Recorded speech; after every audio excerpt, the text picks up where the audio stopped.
Ladies and gentlemen, we're talking about shifting sovereignties in the Middle East, but I think we should probably not say shifting sovereignties, but changing sovereignties, changing the significance of sovereignty as it has been known in recent decades and recent centuries.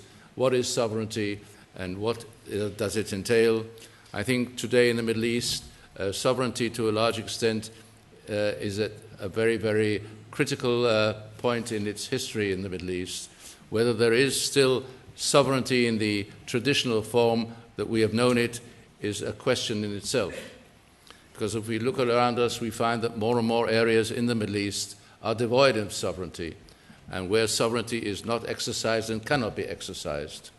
And one of the characteristics of the Middle East since what is called the Arab Spring is that the areas where sovereignty is absent are becoming more and more prevalent in the Middle East, and the problem of what will happen there in those areas is a serious problem for those countries which still try and exercise sovereignty when they are unable to do so in any practical form.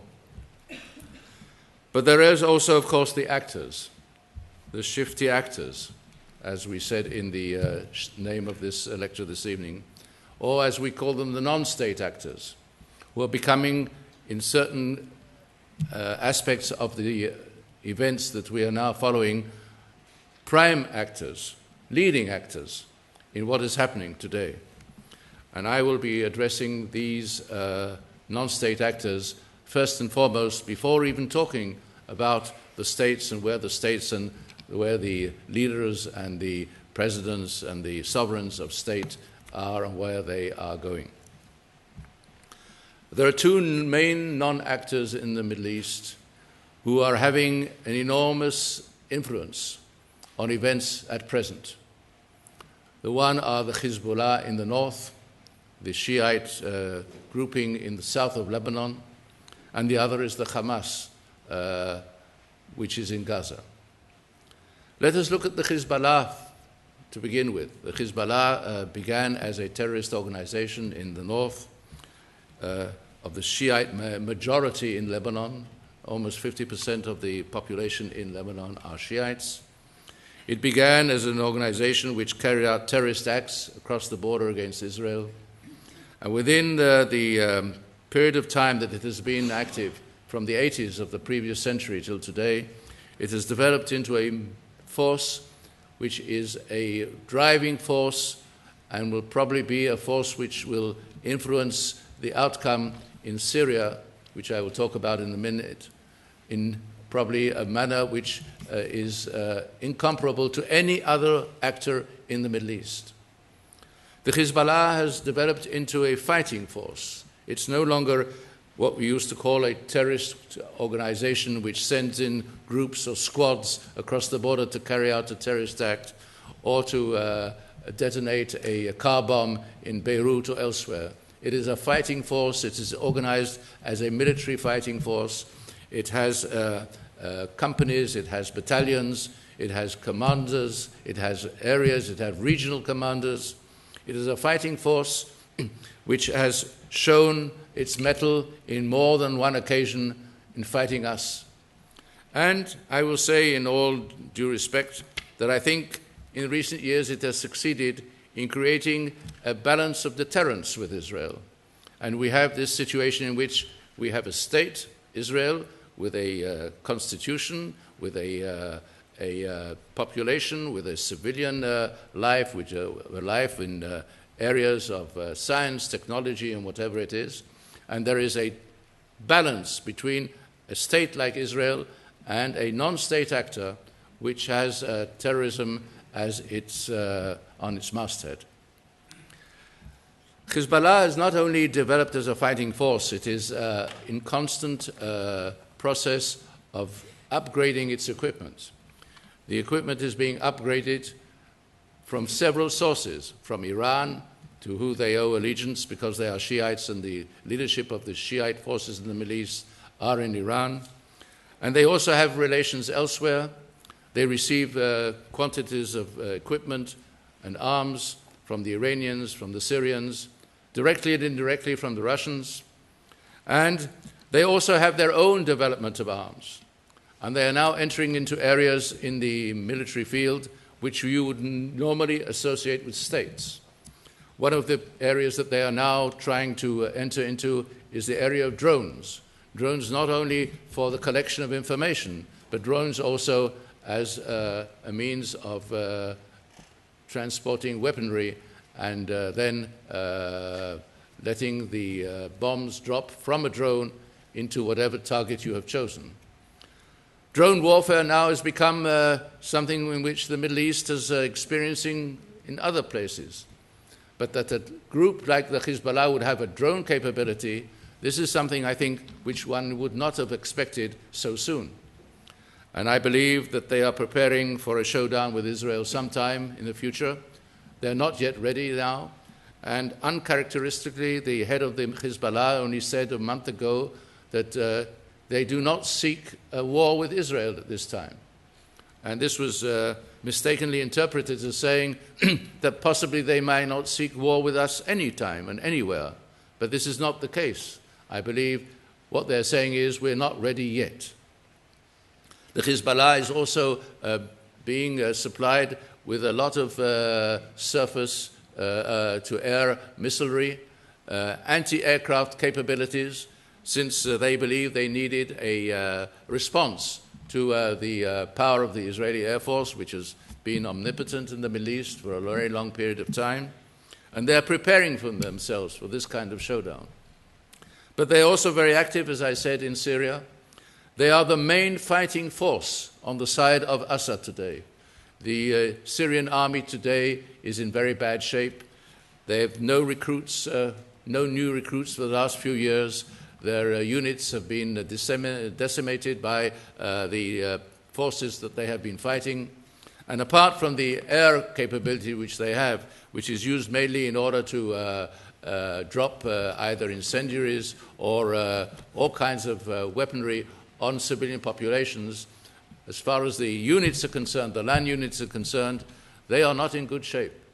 And the match of the fighting, the main fighting on behalf of Assad in Syria today is carried out by Hezbollah, which, of course, causes them a lot of casualties, but also gives them a lot of experience, battle experience. And it also makes them a player which has to be contended with, a player which has influence, and a player which will determine to some extent what will happen in Syria.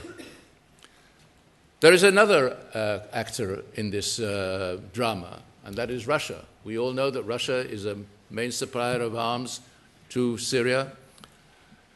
Russia has staked its revival in the Middle East, its comeback in the Middle East, on retaining Syria, come what may.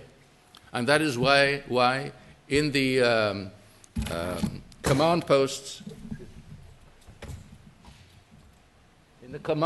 in Damascus, you will find Russian senior officers not only observing what has happened in the field, but also advising on actions and activities and operations. This is a departure from what we have known up to now, but this is something we have to take into account. Russia has no intention whatsoever of giving up what's going to happen in the end in Syria. For Russia, this is the acid test. After having lost Libya, after lost other footholds in the Middle East, including Iraq, Russia does not want to leave Syria. And therefore, for Russia, this is also a test for the comeback of Russia as a world power. What is happening in Ukraine is a European issue. It is related to Russia's necessity, the way they see it, of having what they call the cordon sanitaire around Russia. And therefore, Ukraine is part of the Russian theater of influence.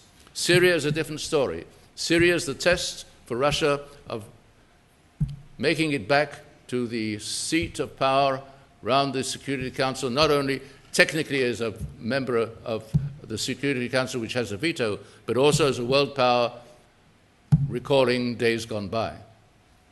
And we have Iran in Syria today. Iran, for which Syria is key, because as an Iranian said to me a couple of months ago, an Iranian part of the entourage of Rouhani. We need Syria as part of the Fertile Crescent. It is essential to us in order to be the area through which we will conduct our activities with Hezbollah. They are the go-between. We do not have a direct contact with them otherwise. And B, because we need Syria in order to deter Israel. And this is for them the acid test. Will they be able to retain their position in Syria? So in the end, the way it looks at the moment, apart from the forces that are fighting in the north, the forces of the Muslim, more extreme people, the Sunnites, who are organized in one way or another, but also organized as fighting forces. Al-Qaeda, the word Al-Qaeda, which is always associated with the fact that you have groups of people who carry out terrorist acts from the 9/11 or here in 7/7 in London.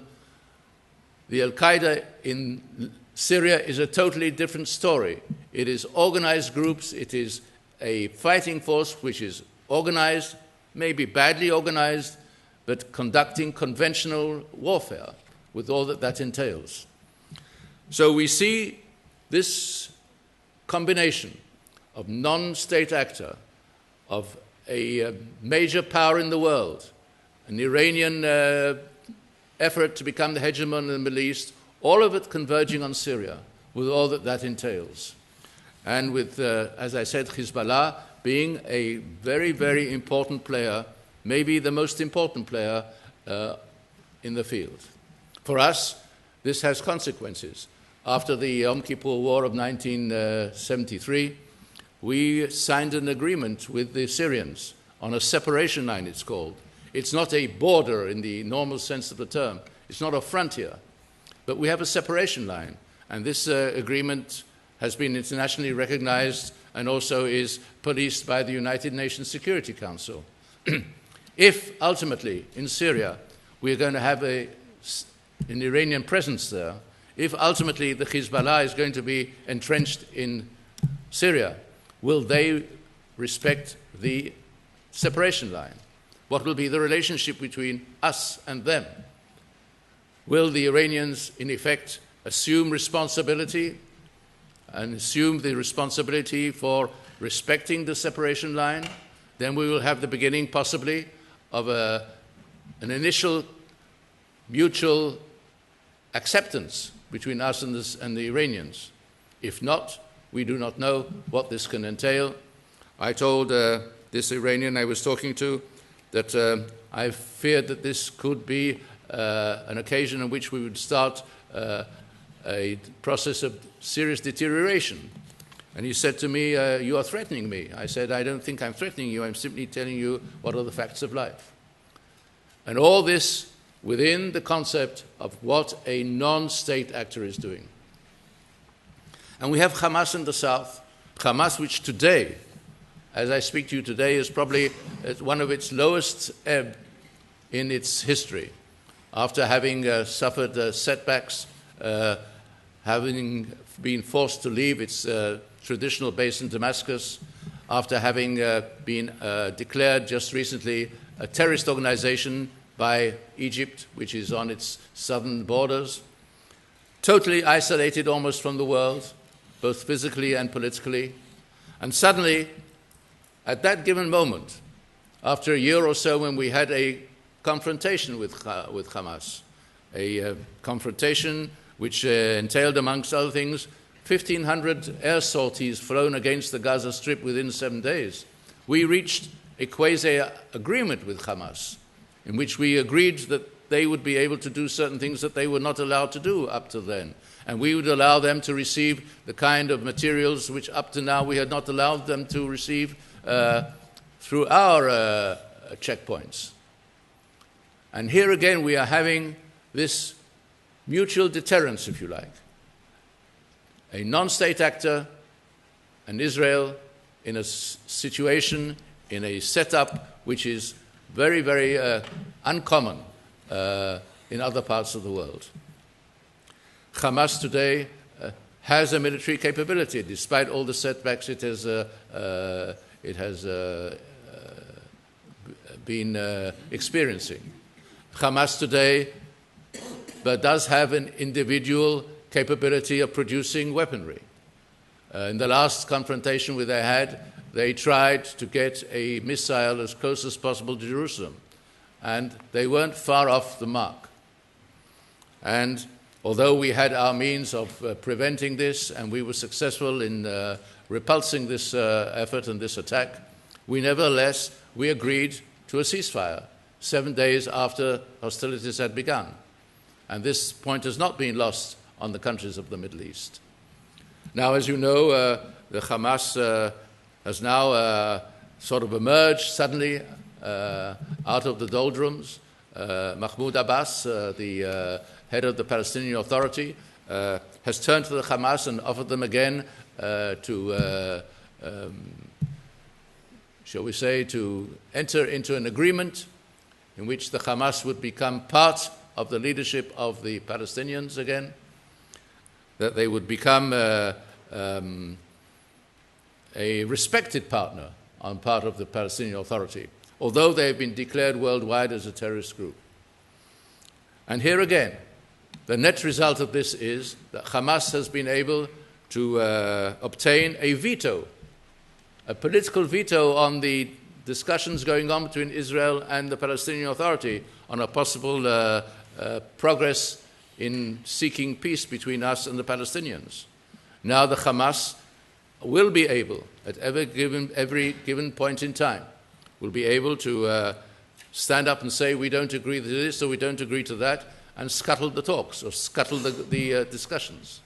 And as you probably know, Israel has said that we will not talk to the Palestinian Authority if they don't abrogate this agreement they have just made with Hamas.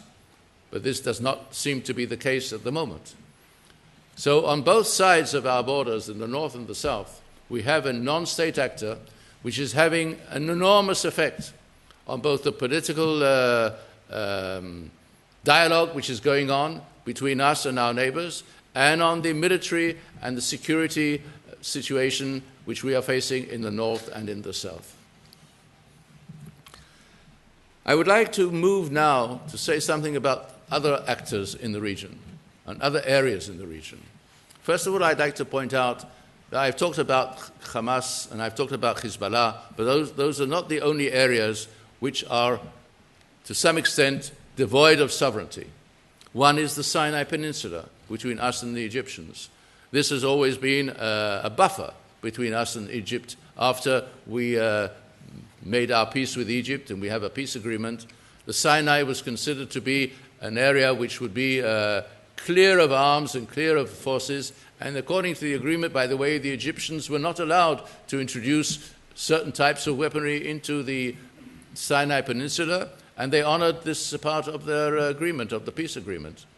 But now we're in a position that we accede to constant requests of the Egyptians to introduce weaponry in order that they should try successfully, if this was really possible, to overcome terrorist activity in the Sinai.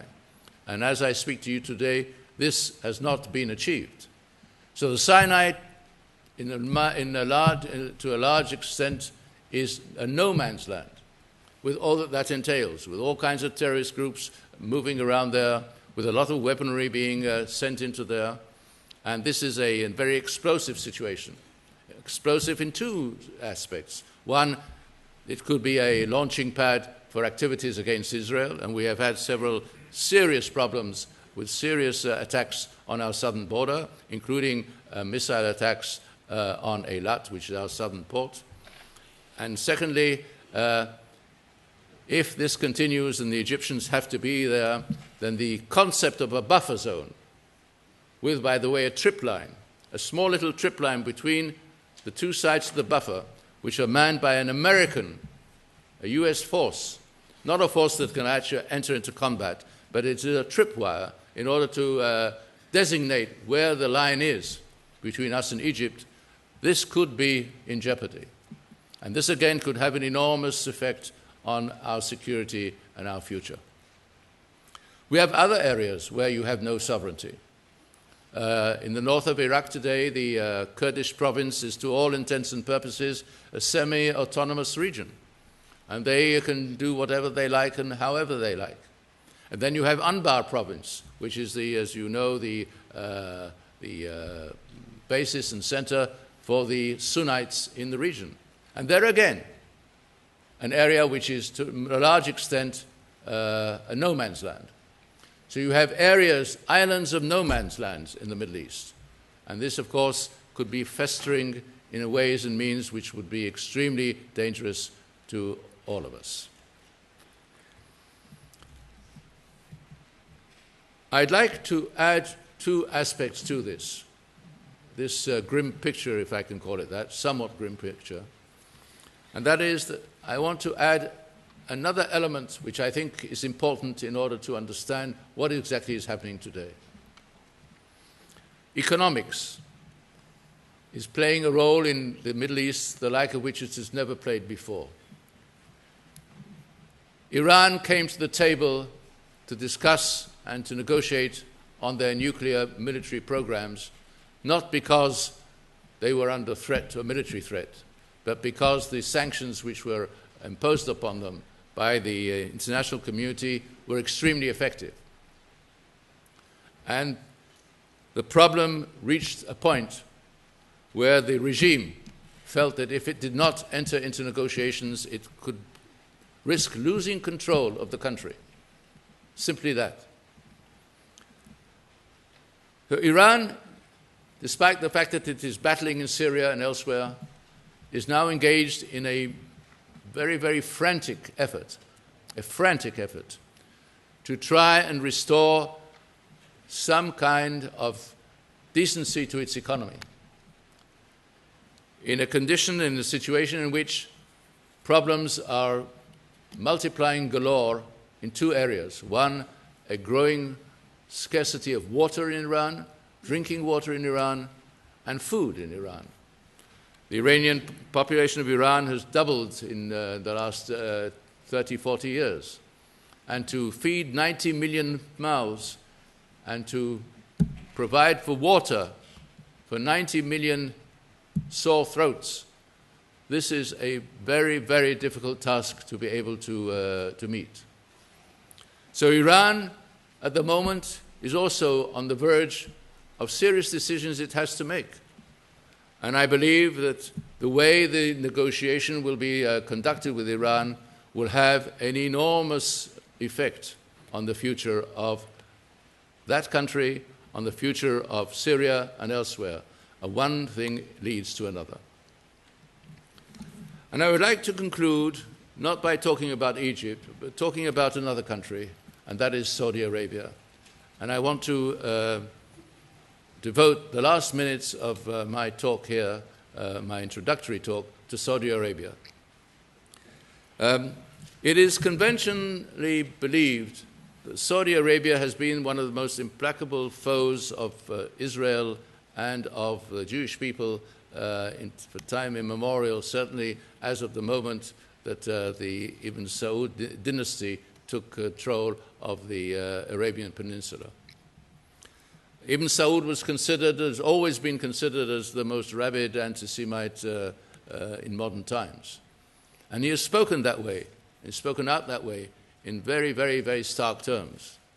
He has said very often that the time has come to send in forces into Palestine to remove the vermin, the Jewish vermin, which is polluting Palestinian sacred soil. The terms and verbiage he has used have been atrocious from every point of view. And one could have gained the impression that Saudi Arabia was the number one foe of Israel, both ideologically, religiously, if you like, and philosophically, if you wish. But if you examine the facts very closely, you will find that when it comes to the Palestinian issue, which was the issue which supposedly would have been the issue which the Saudis would have espoused in a manner which almost no other country would have done, the Saudis have been absent almost all the way. And they have not supported the Palestinians with arms. They have not trained them in any form or fashion. They have not participated in warfare against Israel. except nominally in the War of Independence. And I can tell you that if you look back at the records of World War II, an initiative was once promoted by St. John Philby, the father of his son, obviously, named Kim Philby, to create a federation in the Middle East which would be under the ruler of Saudi Arabia, under the auspices of Saudi Arabia, and the king of Saudi Arabia would actually move from Riyadh to Damascus, which was his dream initially, to be the king of all the Arabs of the Middle East in Damascus. And within this shape of a kind of a federation, there would be room for a Jewish entity in Palestine. And he tried to sell this idea to Churchill in 1942, in the middle of World War II.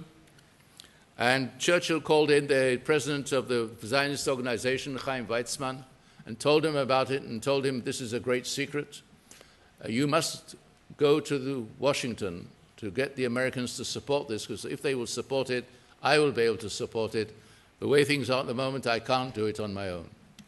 And Chaim Weizmann actually paid a secret visit to Washington in 1942, and he tried to convince the officials in the State Department to go along with this, and he did not succeed. But that's not the only thing which happened in 1942. A colleague of mine in the Mossad retired several years ago, and at the age of 66 he decided to write a doctorate, to research a doctorate on the question of the Saudi attitude to the Palestinian issue. And amongst the things he was able to ferret out from all kinds of archives was the fact that two very secret Saudis received medical treatment in the Hadassah Hospital in what was then Palestine on Mount Scopus, and there was a shroud of conspiracy about their visit there and so forth, and nobody really knew what this was all about.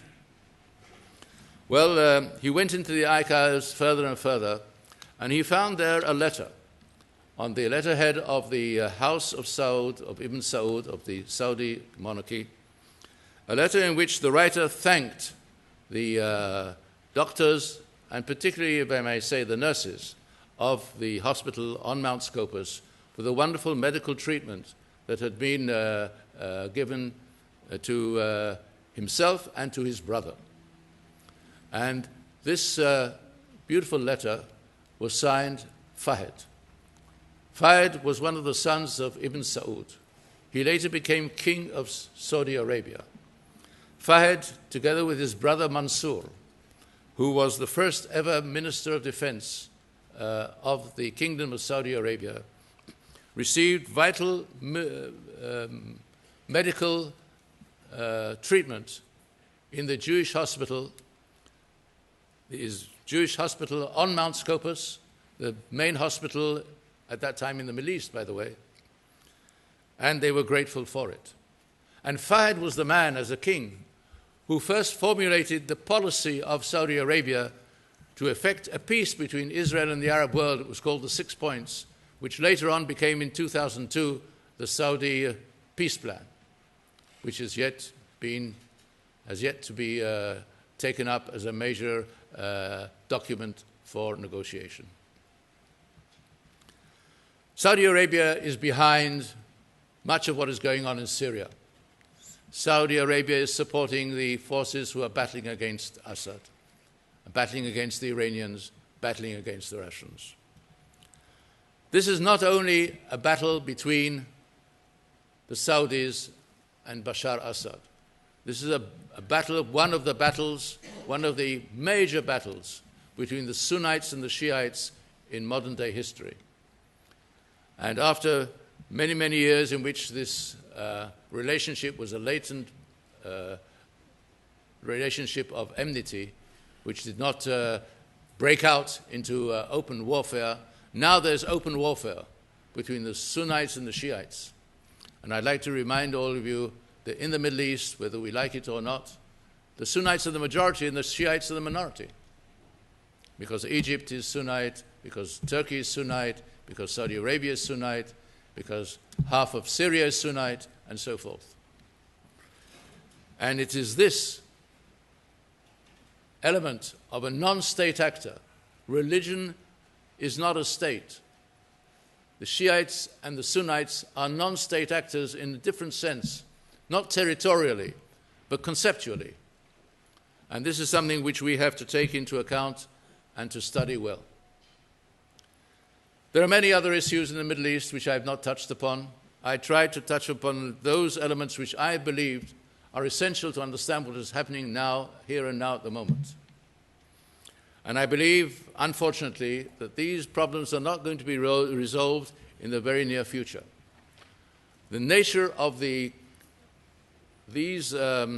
conflicts, which I have mentioned this evening, the nature of the conflicts are such that they cannot be resolved overnight or by a simple negotiation in which you reach an agreement of that kind or another. We have to be patient. We have to know how to manage the conflicts, how to live with the conflicts, how to be able to turn certain elements of the conflicts into coalitions which would serve our interests, the interests of the Western world, of Western democracy, and so forth. It will not be easy. And I believe that there's a lot of work to be done. And as we look at the Middle East 100 years, almost to the day, minus 2 years, in which the United Kingdom played the key role in creating the entirety of the political configuration of the Middle East, the states, the kingdoms, and which groups would be in power and which would not be in power. I think now we have reached the point where all this is now up with a big question mark, and the resolution will not be easy. It will not be easy, it will not be smooth, because you have the elements in the region, you have the superpowers, you have the Russia, and I mentioned Russia in great detail. I didn't say anything about the United States. The United States is also not prepared or not preparing just to leave the Middle East for a variety of reasons, of which I don't have time to go into. So with this note of cautious optimism, shall I say? I don't know how you would characterize what I've said this evening, but I think of maybe not cautious optimism, but of realism. I think we have to face what is happening with all the consequences and the fallout for almost everybody on this globe. Thank you.